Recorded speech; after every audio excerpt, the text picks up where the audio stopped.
Okay, so to get started, I did want to give this disclaimer. The views, policies, and actions expressed during this presentation are those of the speakers and do not imply the expression or of opinion of OLA or OKSL. The presentation is not intended to provide legal advice. And our speakers today are Dr. Stacy Shrank and Dr. Shelli Sharber. Hey, everybody. It's so excited to see so many of you on this afternoon. My name is Stacy Shrank, and I'm the Library Information Specialist and also a school librarian here at Norman Public Schools. Here, like you're all in my, in my house here, but I'm excited to be with you all. I'm in my 7th year with Norman Public Schools. And prior to joining Norman, I spent 12 years at the Metropolitan Library System in Oklahoma City. And I was the staff trainer for Metropolitan. And so my job was to onboard all the new staff. I did all of the professional development, all the leadership development, training all on the circulation policies and procedures and databases, that whole gamut of things. So, but prior to moving to Oklahoma in 2002 to work on my doctoral work at OU, I was a high school English and drama teacher in South Dakota. So my beginning of my career was in education, and I hope to be ending my career in education. So I'm really happy to be with you today and to share a little bit about my experience with weeding in our district here in Norman. Shelli? Hello, everyone. I'm Shelli Sharber.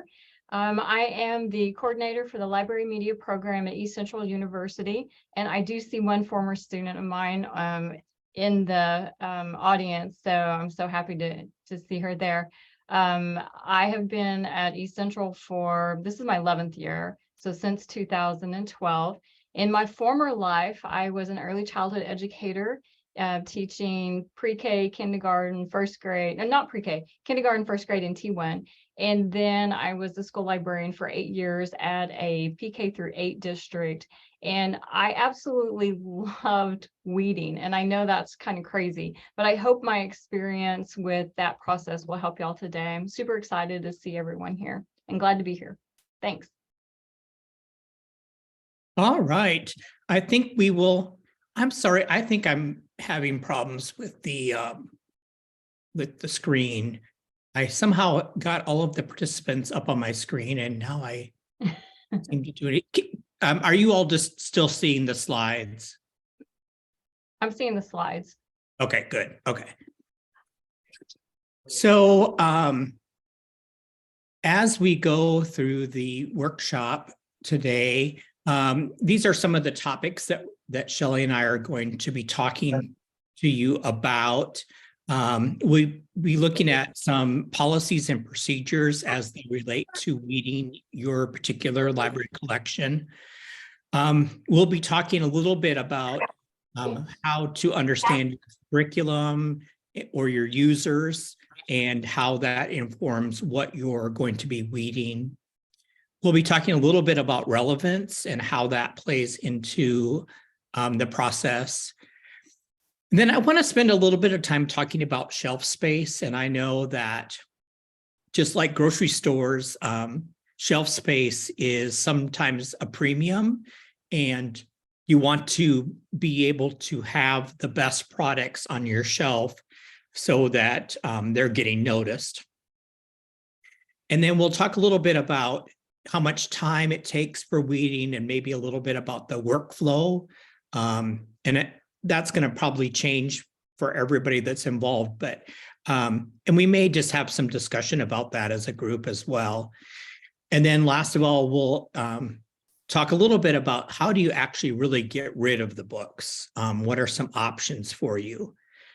So, and then just want to let you all know that at the end, we'll definitely have some time for some question and answer, but don't be afraid if you have your if during the talk, if you have a question that pops into your mind, go ahead and ask us at the time, because sometimes that may help the discussion as we get going. So the first thing that I think it's kind of the elephant in the room when we're talking about policy, about weeding, is what is your district policy related to instructional materials? And all of our library materials in Norman are actually classified under as an instructional material. And so I have copied and pasted here on this slide our basic guidelines for selection of library books or instructional materials. And I pasted this because we don't have a policy about what we get rid of or what we discard, because it would just be the opposite of what we would be looking for adding. And I also included this first part of this policy where it says gift books and materials must meet the same selection criteria as materials purchased with district funds. Once those gift books are accepted, these materials become the property of the district.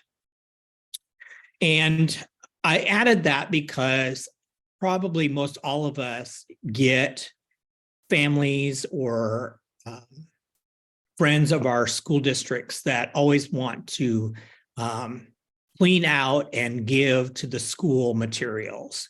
And it's sometimes gracious just to accept them, but we should be really careful about that, because just because it's a gift doesn't mean that we really have to add it to our collection.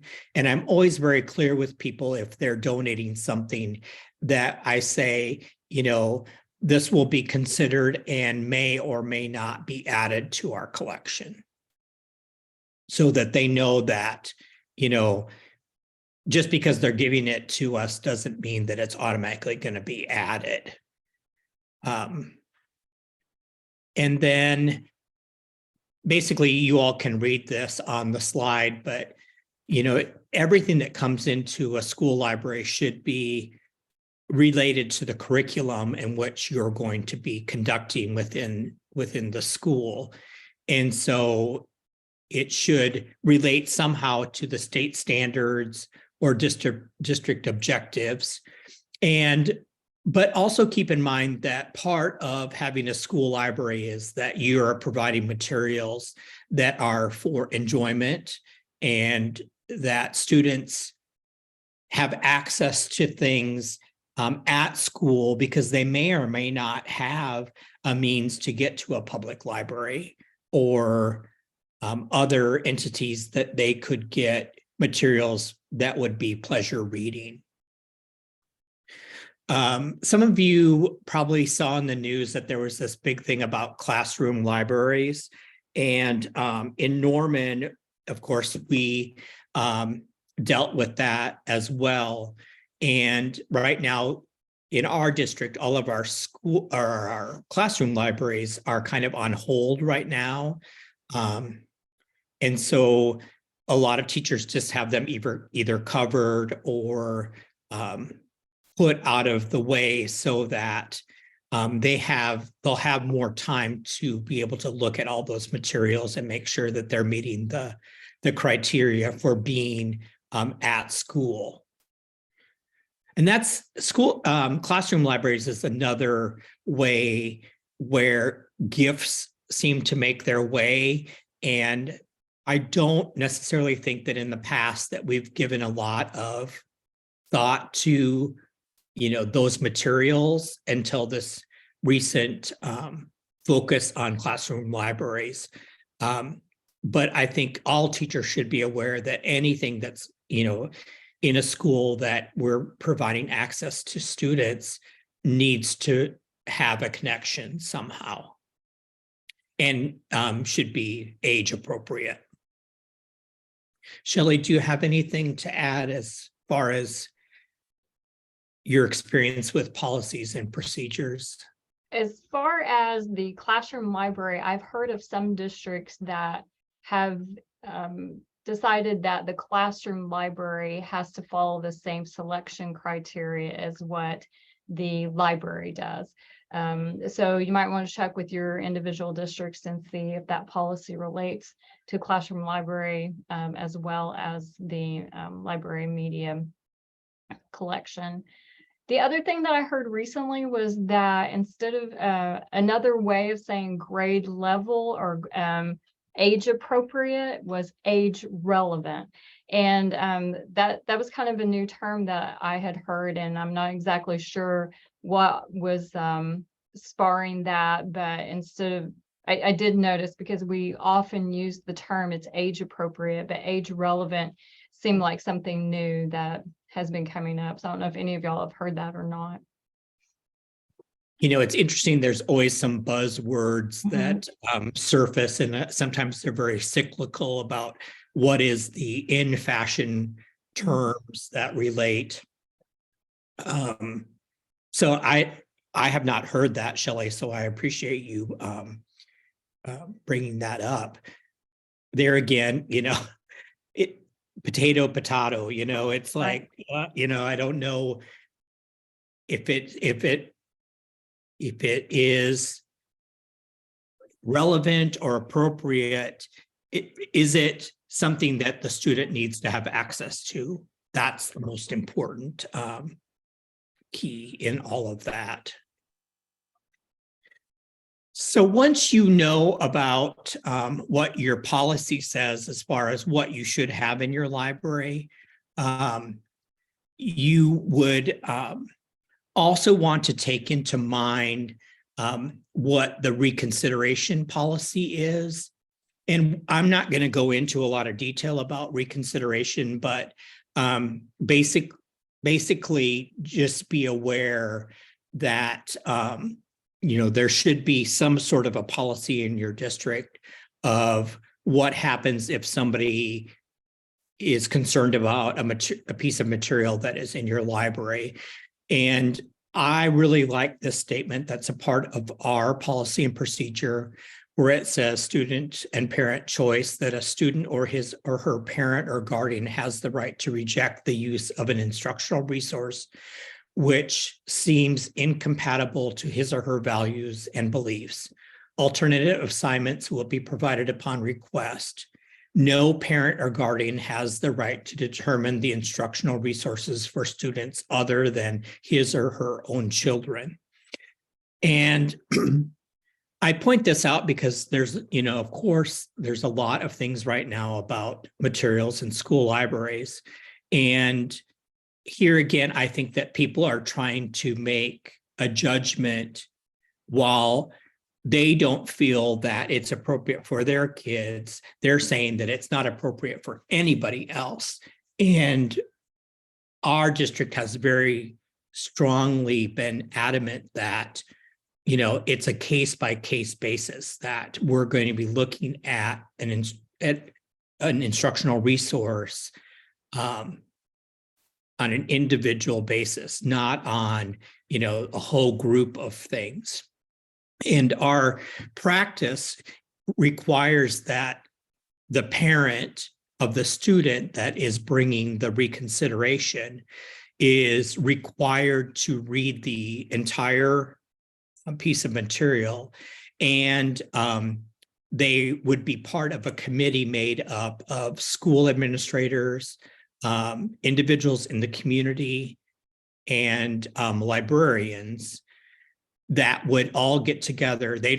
Everybody on that committee would have to read the resource, and then they would have to have a discussion of, you know, what are the concerns, and does it violate any of our policies and procedures for why that material was selected. And we have been very fortunate that very few things have gone through that process, because once a parent knows what the process is, they tend to back down. And I think that this mob mentality that seems to be prevalent right now, is that people just catch onto these sound bites and they're using that to attack schools. So I guess that's kind of my soapbox for this afternoon, but I just want you all to be thinking about that because it is something that's really in the foreground right now. Shelli, anything you want to add? I just concur. Yep. Very important to have those policies in place before problems occur. Right. It's very hard to write a policy after the fact.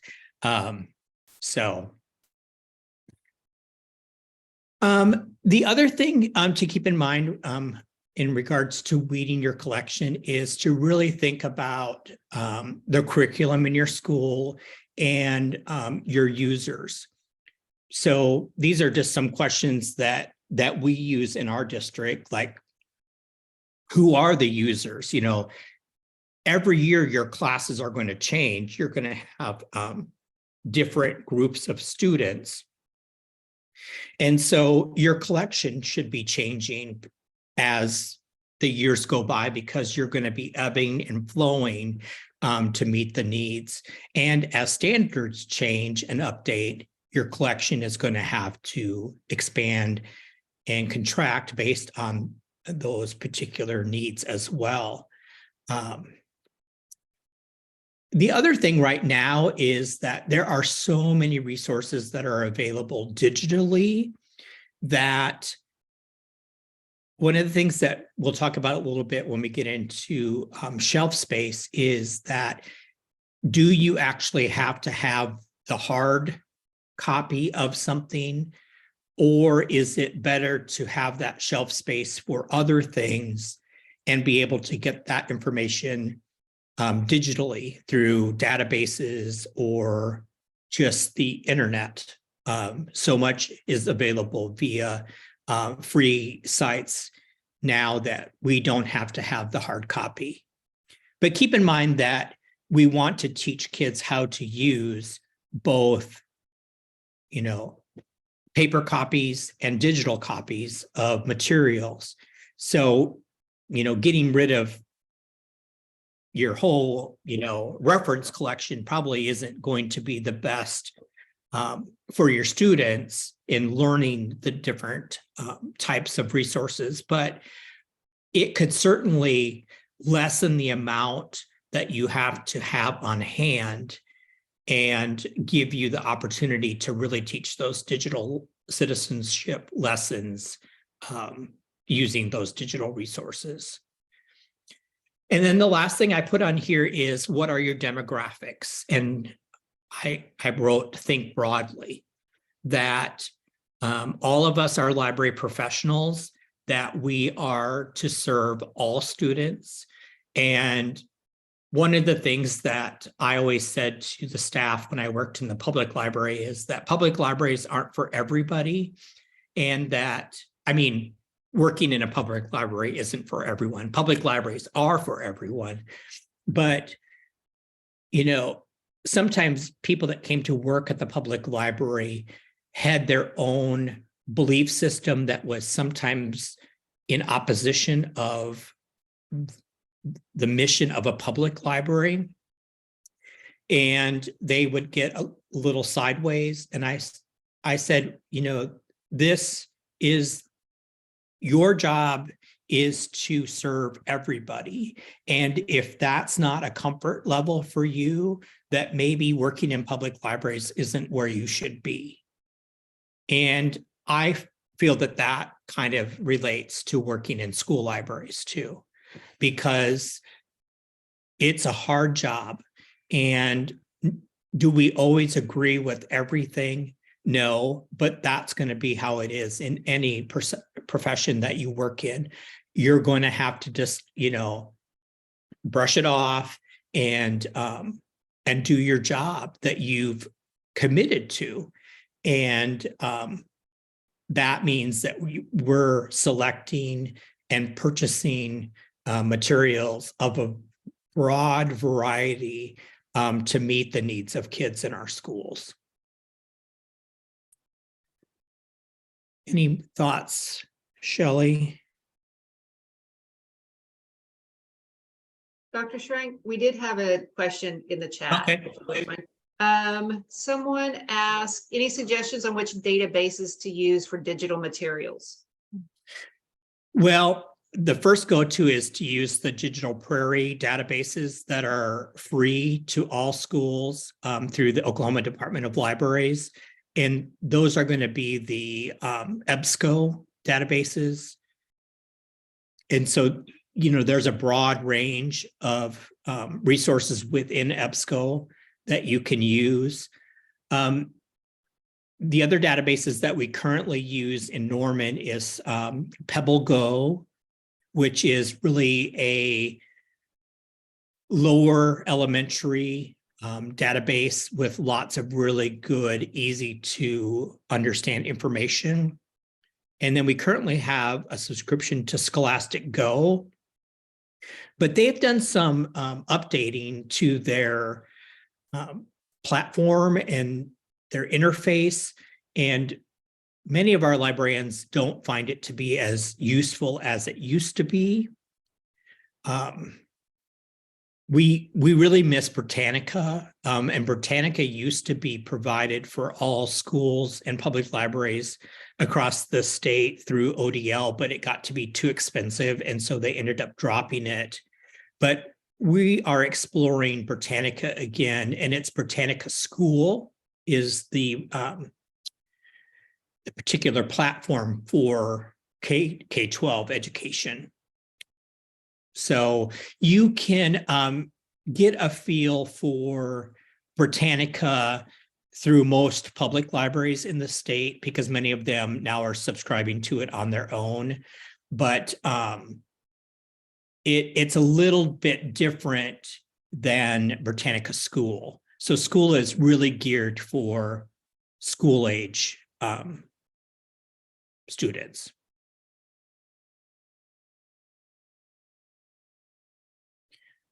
Databases is a hard thing because the cost, so many of them are very expensive, and are the fee is based on the number of students that you have within your district. And so the more students you have, the more expensive they are. Did that answer the question? She said thank you in the chat, so thank you very much.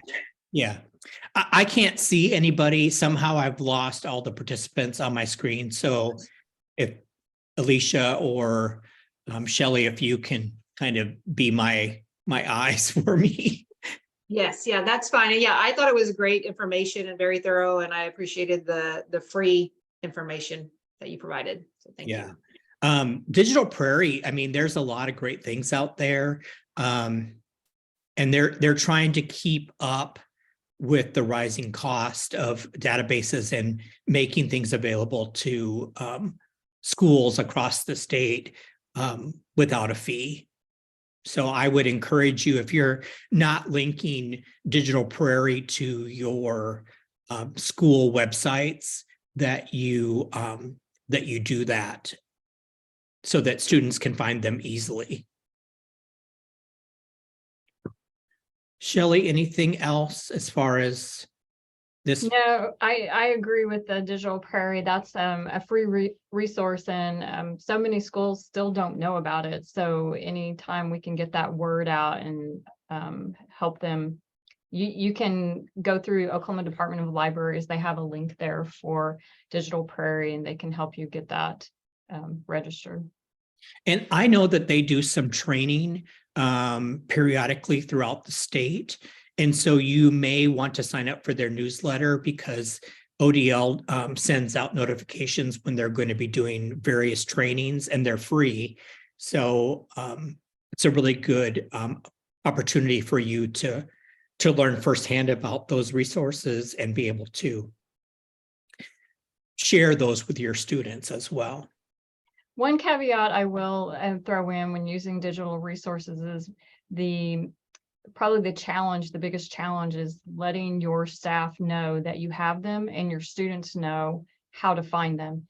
So it's a very intentional resource. It can't just sit back there and you expect them to use it without some instruction and some constant reminding of, we have this available, this is what it'll do, and this is how it might be something that you could use in your classroom or with your students. So if you do use those digital resources, it's not like you're just going to get to go to the reference shelf and it's going to be there. You're going to have to use some signage and some constant reminders for your staff and your students.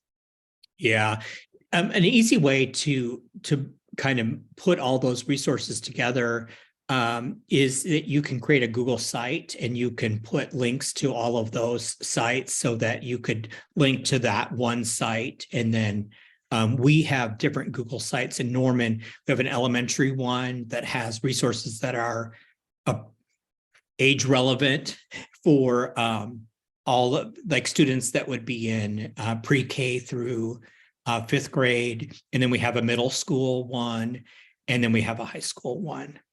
And so students are getting access to the things that are for their grades on each of those particular sites.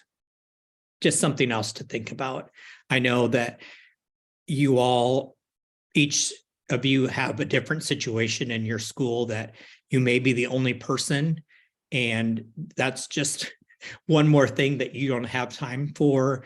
But just keep in mind that once it's created, that sometimes that saves a lot of time in the future, you know, that you're not repeating yourself over and over, that you just have a kind of a one-stop. And if you train teachers and students to go to a particular site, that anytime you do updates, if you keep that one site updated all the time, it helps take some things off your plate. So next, we're going to talk a little bit about relevance. So when you're getting ready to tackle a weeding project, or some individuals call it a deselection process, that there are some things to keep in mind to help you, so that it's not like, am I personally the one making the decision about, you know, what I think is good or what I don't think is good. That there are some standards out there, or some processes that have been kind of tried and true to help in that deselection or weeding process. This is a process that I follow, and I found it through the New York City School Librarian guidebook online.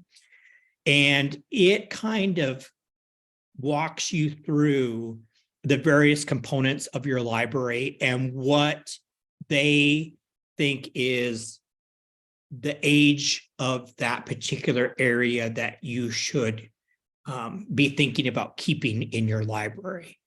So that this first page, or first slide here, kind of walks you through the various Dewey classification numbers to let you know what is kind of the age. So you can see that in the zeros, mostly 2 to 10 years, that you may find that some materials in the zeros are going to age faster than others. And so that's a section that you might have to pay more attention to make sure that you have the most relevant resources in that particular one. You'll notice that in the 700s, you know, they recommend that sometimes things can be as old as 15 years and still be very relevant within that. There again, in 800s, you know, you can be very flexible in that, because there's not a lot of change that happens in those. But in the 900s, you know, with all the changes in countries that are happening across the world, that some of those materials are going to age much faster. So this is just a guideline. It is not that you can't have anything older than 10 years in your collection. That's not what it's saying. But as you're going through the shelf and you're looking at each title and you're trying to determine, is this something that I should keep? That this is one way that you can do it. And Shelli's going to talk a little bit about some additional ways that you can do that as well.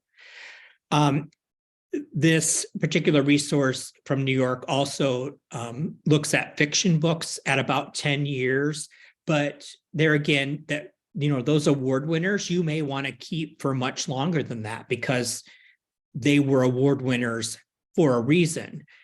But some award winners over time fall out of favor, and you may think that maybe it's time for those to be weeded from your collection because there's a lot more newer, more relevant things that you should be adding or keeping in your collection. Biographies is another area that tends to age, because if you're talking about sports figures, for example, they move from team to team to team.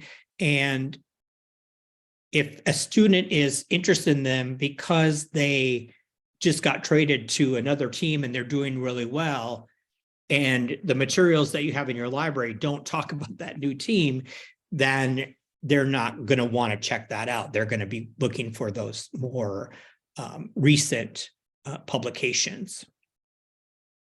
Graphic novels, there's not a lot of research on that yet, but there again, I think you're just going to have to be checking them periodically for content and whether or not they're popular with the students. If no one's checking them out, then I think you need to make way for the other graphic novels that are going to be coming out that kids are going to be interested in. These others are things that we sort of have that we've done away with in Norman, that we only keep a couple copies of encyclopedias at each school, so that if a student, they need to do some teaching using encyclopedias, that they are there, but we are not purchasing new encyclopedia sets on a regular basis. Also almanacs. I don't see that many almanacs happening that much anymore. And then our audio and video, in our district, everybody has a MacBook if they're a secondary student, and they have iPads if they're in elementary. And so we don't have VCRs and DVD players anymore. Well, because most everything is streaming now. And so we're not adding those things to our collection. And CDs, we're not keeping those around much anymore. And periodicals have gotten to be so expensive, and that one student may check it out and we never see it again. And we're ending up now purchasing more library materials with the money that we were previously sending on periodicals. So I might just pause right here and see if there's any thoughts or comments in regards to this section of the relevance.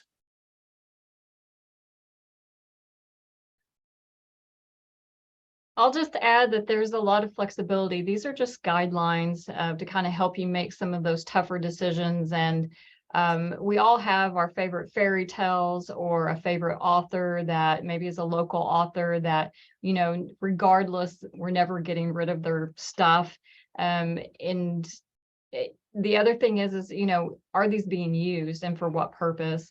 Some of the Caldecots that are older, you can look back at those pictures and obviously see that there's a lot of age there, but if you have a teacher or you yourself are doing lessons with the Caldecott Award around that, where it's relevant for you to keep those older editions and compare them to the newer ones, then, keep those. But you kind of got to know your teachers, know your students, and see before you just start chunking everything and going, oh, this is 10 years old, I have to get rid of it now because these guidelines are there. So before you start weeding, kind of consider, are we really using this? And if so, then keep it. And we'll talk a little bit later about what happens when you throw those things away and people really didn't want you to. So Yeah, exactly. So Shelli, do you want to talk a little bit about organized chaos? sure, because that's what it seems like. We're going to get messy for a little while, but there's some method to our madness, and that's kind of what y'all need to figure out before you start to weed is what is the method to this madness. So the first thing you need to do is just think about time management. How am I going to chunk this up where I can do this? Some libraries hold on to the old, you get 2 weeks at the end of the school year to shut your library down and do inventory. Some people are like, no, you get like 2 days. So how am I going to weed everything in 2 days? So those are questions that you need to talk to your administration about. Like, when does the library shut down, and how much time do I have to do this? And then, of course, we'll look at, that free shelf space. And then what happens to those materials after you decide, I don't want them here anymore. And then at the very end, we'll talk about, what do you do with the results? Now that you've done it, what does this mean for your collection? So that's kind of where we're going to kind of go from here. So for managing your time, I don't know if it's on the next slide or not, Stacy, but managing your time, just think about chunking your weeding project up into maybe areas of the Dewey classification system. I'm going to do the 100s. I'm going to do references. I'm going to do the 500s. And what time that you might have available in your schedule to devote to weeding. So you might say, okay, certain amount of time on Monday, Wednesday, and Friday, or just throughout the week that I might have an hour. Can I devote 1 hour to it? And then you might want to tape off with a little caution tape, or somehow block it from students taking those materials and circulating a shelf or a section, and then devote that to being your project for weeding. So I'm going to start there. What I like to do is I wanted to take my books off my shelf.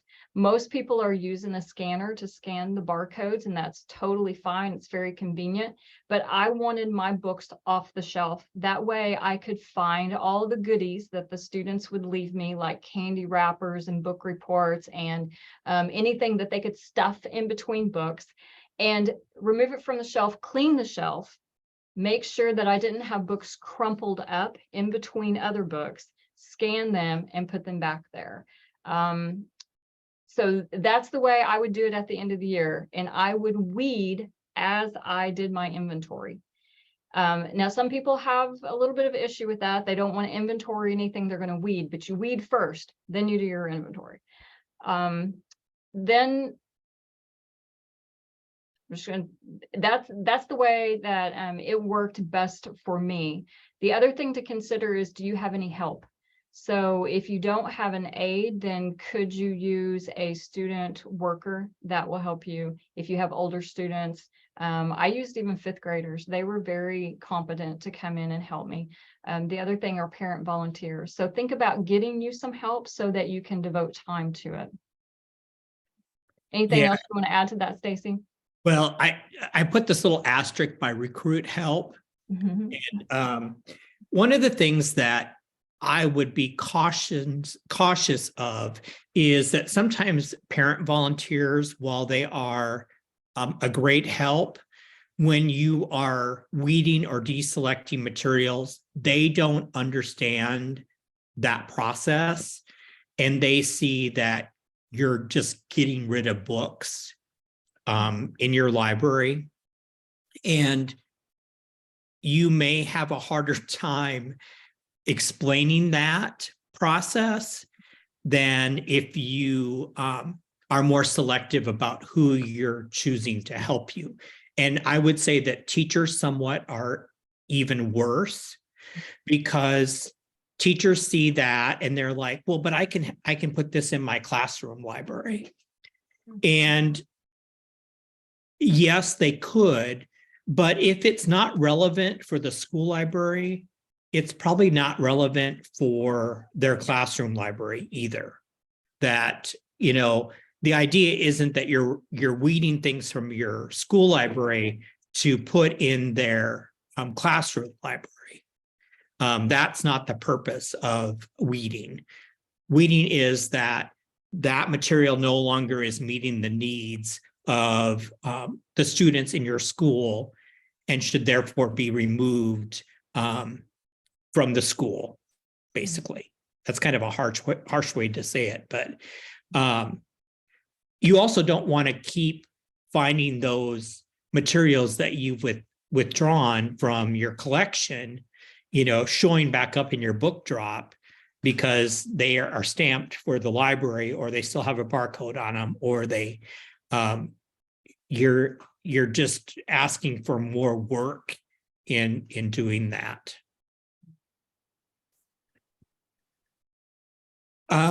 One of the things that we really focus on in our district is that we want the shelf space in our libraries to be inviting, that we don't want it to be daunting to try and find materials on a shelf. And I just took these sample pictures to kind of show you. So the picture on the right of the single shelf with some materials on the top is sort of where we want our shelves to be, about 3/4 of the way full. That way, if you need to move the book in to be able to get in and look at books, to see the cover a little bit better, you are able to do that. And it's also allowing that if you wanted to put a book standing up front facing in that free space, it helps to draw the students to the shelves, and it helps to circulate books that maybe aren't getting a lot of circulation, that as you're weeding, you go through and think, oh, I forgot about this book. This is a really, this could really be relevant right now. And you pull it out and you put it on the shelf facing out. And it's amazing how those books get rediscovered by just being shelved differently. So the picture on the left, the two shelves together, I mean, those books are just crammed together with hardly much space in between. And it's not user-friendly to be able to find good materials in the shelves that look like that. Now, I understand that in some libraries, you need to have a full shelf just so that you have space for all of the materials that you have.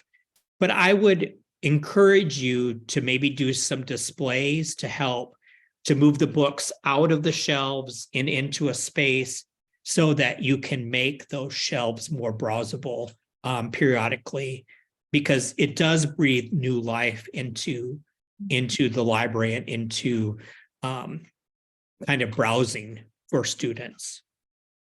Dr. Shrank, we have a question. It says, where did you ever weed a book you were sad about? And mostly we've been talking about weeding based on age, but you also weed based on condition of a book. And sometimes you might have to get rid of one just because it's no longer fit for circulation. But one of the other participants said Little House on the Prairie. So in my experience, I was more reluctant to weed, and that's typically how we are. We want to hold on to materials, especially if we have smaller budgets. And Dr. Shrank has been fortunate to have a bigger budget where he can weed a little more freely and know that he's going to have resources to replace those. But if you're in a smaller library where your budget's small, it is harder to get rid of resources. And especially if they were like childhood favorites of someone, like Little House on the Prairie, or someone said, I loved Encyclopedia Brown and I just can't fathom to get rid of them. I had the whole set of Hank the Cowdog, and they ran through basically their popularity. It was really popular when that series first came out, and then it kind of died, but it was taking up a lot of shelf space. But if you don't have the resources to replace them with something else that you feel like the students might like better, you can try to recirculate them and draw attention to them again by, like Dr. Shrank said, just put them out there where they can see the covers, or promote them during a book talk or something like that, that will help those get circulated. And I often try to do that if I was really hesitant, especially when I would come across a book that was in pristine condition and it just looked like it hadn't been circulated because no one knew it was there. So then I might put it on a book display, maybe do a book talk, and try to generate some interest in it before I weeded it. So those are some ideas that you can do to just double check, like, are we sure we want to weed this and get rid of it? Or is it just not being seen? And when you do have those crowded shelves, like we all do, then that can happen. Those books can just hide. The students just don't find them. And bringing some attention to them can cause a little bit of life. And then at least you know, I tried. And then, okay, now you got to go. Yeah. And just because, and I'm going to be dating myself because I grew up in South Dakota, and Little House on the Prairie is, you know, in DeSmet, South Dakota, where they lived for a period of time. But just because those are favorites of ours doesn't mean that over time that those stories still represent individuals in the same way.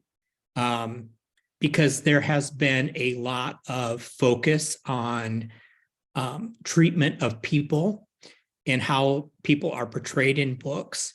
And to keep that in mind when you're weeding, does this book still have the same relevance in our world as it did, you know, once upon a time?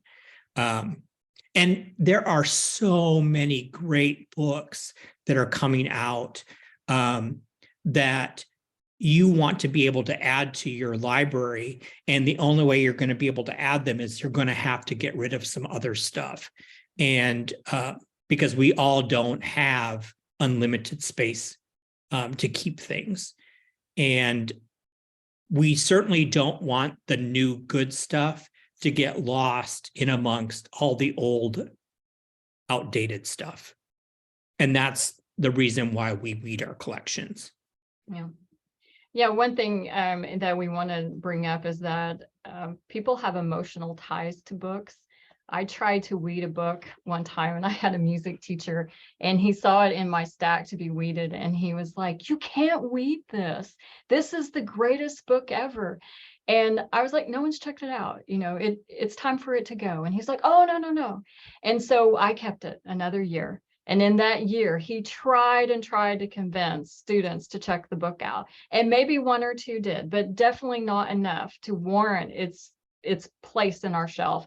And he just couldn't fathom that I was weeding that book. And he gave me a hard time. I weeded it, but he gave me a hard time for years about, you know, being the book burner kind of person. You just get rid of good stuff. So just do know that there are those emotional ties to books, because people have feelings around, you know, the first time someone read Where the Red Fern Grows to them or something. And then that becomes a favorite, and they just want everyone else to experience the same.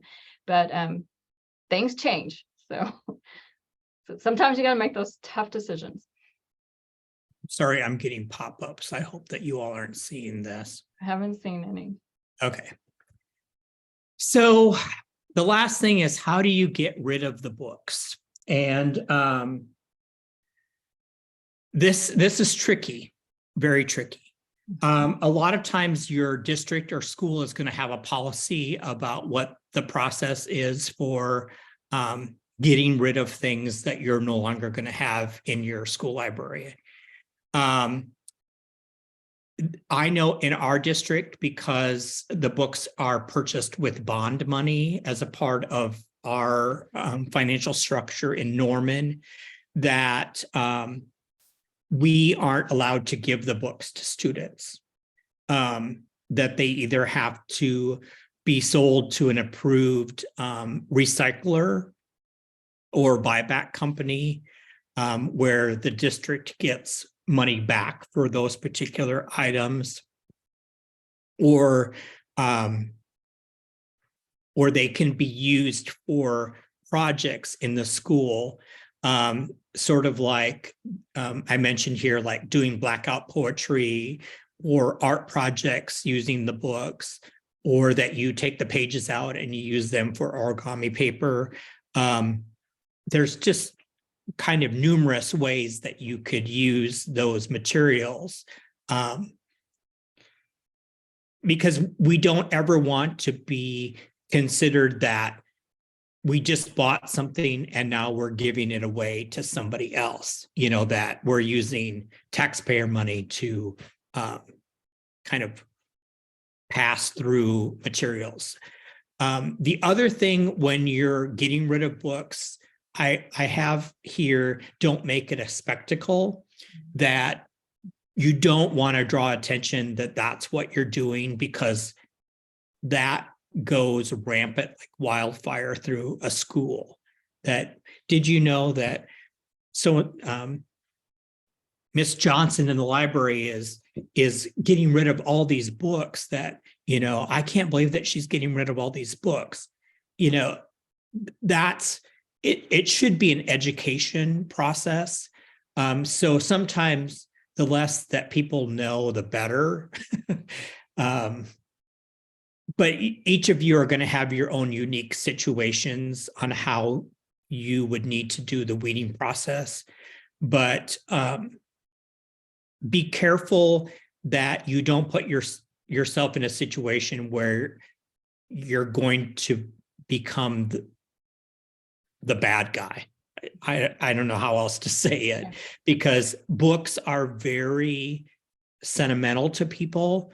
And like was mentioned, that people have strong feelings about books from when they were a kid.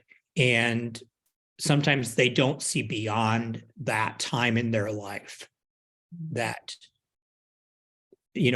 30 years have passed, and there's a lot of materials that have come out since then that are even more magical for kids. Yeah, maybe the key is just kind of be discreet. I had a custodian, when I'd gone through pretty much all of the things that I could do with the weeded materials, use them for this, use them for that, that would discreetly take them to the dumpster, so that it wasn't something like, oh, we're just, carrying out big loads of books and just going to throw them away, because that is hard to swallow. And you got to think that those are state dollars that are represented. And so we do need to be good stewards of that. So be cognizant of how you discard of your materials, so that that there is an understanding that it's not just you don't like them, and so you're just going to throw them away. I did see one time on social media, somebody went out to a dumpster where a librarian, I guess, had done some discarding, some weeding, and they took pictures inside the dumpster of the books. And then they posted something about, the schools are always wanting more money, but yet here they are throwing away resources. So, just think about things like that could look wrong, even though the intention is very good. Correct. And maybe you want to box them, or maybe you want to put them in bags, like black bags, that so that if somebody were to look in, that they wouldn't necessarily know that they were library books at that point. In our district, all those materials go to our warehouse.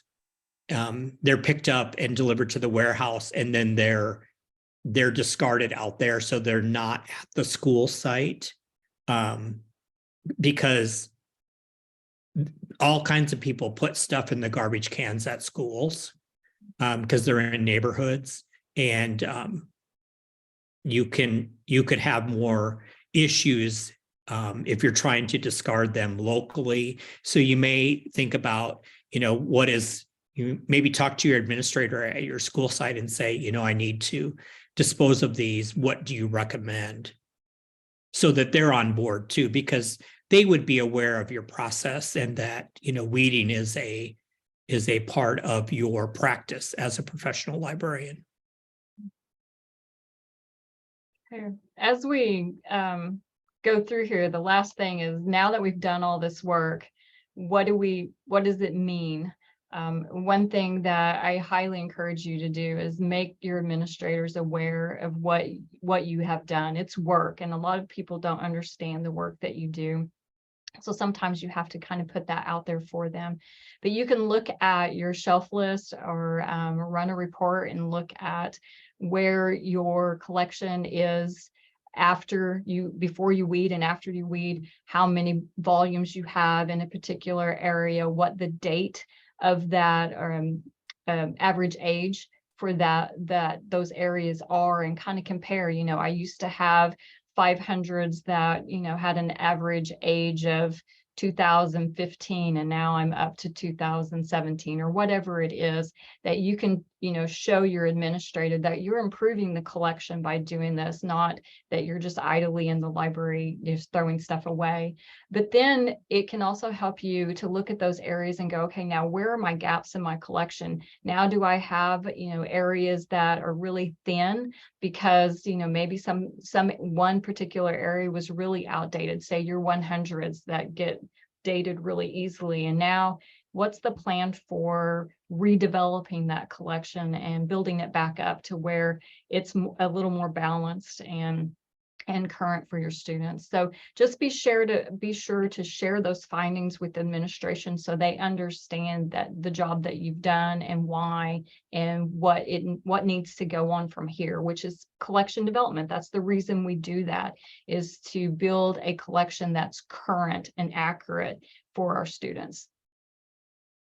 And Shelli, you and I talked about this, but always keep in mind that there is a part of our standards, or our state, I'm saying the wrong, I want to say standard 7. It is standard 7. Yeah, standard 7 Yeah. says that you're supposed to have a certain number of books in your school library per student. Mm-hmm.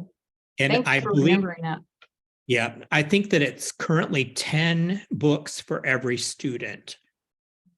Now, most libraries are going to have way more than that, but always that's something to keep in mind when you're weeding, that you never want to drop below that requirement of standard 7, because that could put you in trouble with your accreditation, that you're not meeting that particular standard. So you should always be cognizant of where your collection numbers are based on the enrollment at your school. And I know that we're actually probably over time, but are there any questions or discussions that you all have? There are a couple in the chat real quick. One was, do you let students choose from the weeded books? Any recycling options? We don't let students choose from the books because they can't have them. I mean, that's not an option in the state. If you're using, state dollars to buy those materials, they can't go to students. And then recycling, there are some book recyclers in the city, but I know that our experience is that you have to get them to the recycling. They don't come and pick them up. Mm-hmm. It's getting harder and harder. There's not as many entities that do that anymore. I think it used to be pretty common. But during COVID, we noticed that a lot of those went by the wayside. And since then, it's gotten harder for us to find ways to get rid of our books.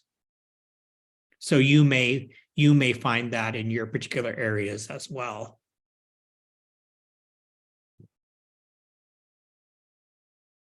Are there other questions? There was one more, let's see. Oh, what is the number is optimal versus what number is too high? I did put in the chat a link to Standard 7 from the State Department of Education for Oklahoma. So that does give the number, the minimum book collection shall be 3,000 volumes, no less than 3,000 volumes with 10 volumes for each. That's for elementary, middle, and secondary. But if you want to answer is there too many, too high? Well, that's a personal question because I think that as a librarian, you should be well versed in your collection. And so if you could speak to all the items in your collection and you have a large amount, that would be awesome. But I would say that you probably don't want to have, you know, a lot that you aren't aware of, because as soon as you're not aware of something, that's when someone's going to question something. And you'll be like, I don't know why, I didn't even know I had that in my library. That's not the response that you want to have. Shelli, were you going to say something? I'm sorry, I didn't mean to step on you there. No. I would just consider your space. So if you have a large collection in a small space, then it's going to be very overwhelming for your students. So I would consider, you know, how are you displaying that? Are items still being able to be found and not have that shelf that we were talking about a while ago, that there's just no space to even pull a book out. So, you know, I think you could get too many if you had a small space. It'd be like having a closet and you've got too many clothes in that you can't find what you're actually looking for there, or you forget that it's even there. So that would be some considerations. And you may consider rotating some parts of your collection, like your holiday books. You know, you kind of take the first part of the year and you have those out, and then second part of the year, because likely no one's going to be looking for, you know, winter books in, you know, June, you know. So I mean, there are lots of ways that you can utilize your space. You don't want to like hide books for, you know, like that's not what I'm saying, but think about the prime space in your library, and that's where you want to have the books that you want the students to be able to find. You want them to be there. And readily accessible.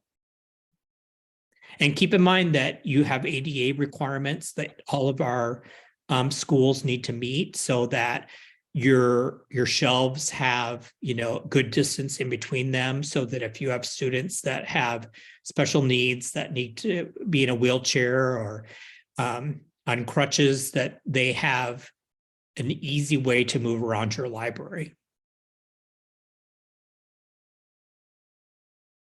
I could talk for a whole nother hour, and I'm sure none of you want to listen to that, but there's just so much that happens in a library, and you know, weeding is just one small aspect of that. But it's something that you should have in your mind at all times when you're at the shelf and you're helping a student and you see some things and you're just like, I need to come back to the shelf and I need to look at that. You know, that's just part of the practice of being a librarian, is staying on top of your collection. And weeding is a really good way, if you are new to your school and you've inherited a collection, that you are going through the shelves and looking at the items in there. It's going to help you to be familiar, so that when students have questions about items, you're like, yes, I saw that book and it's right over here, that you can be much more familiar with your collection.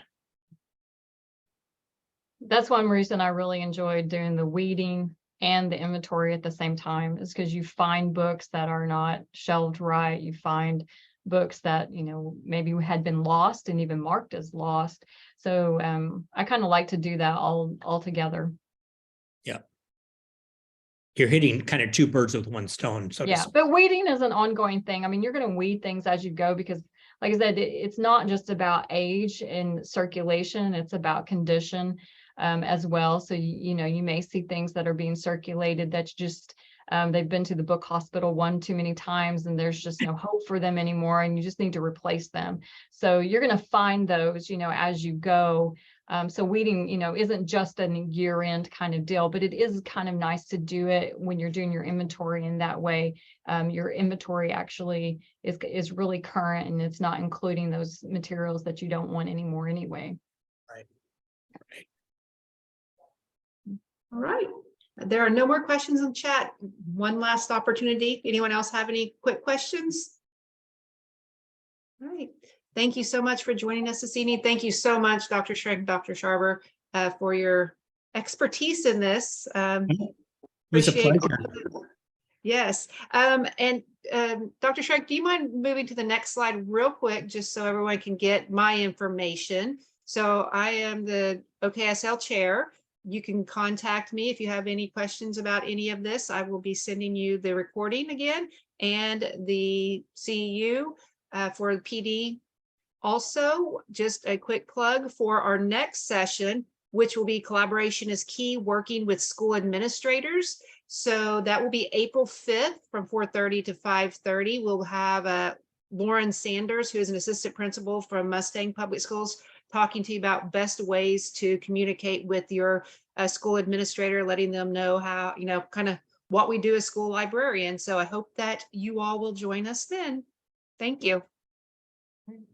Bye, everybody. Bye.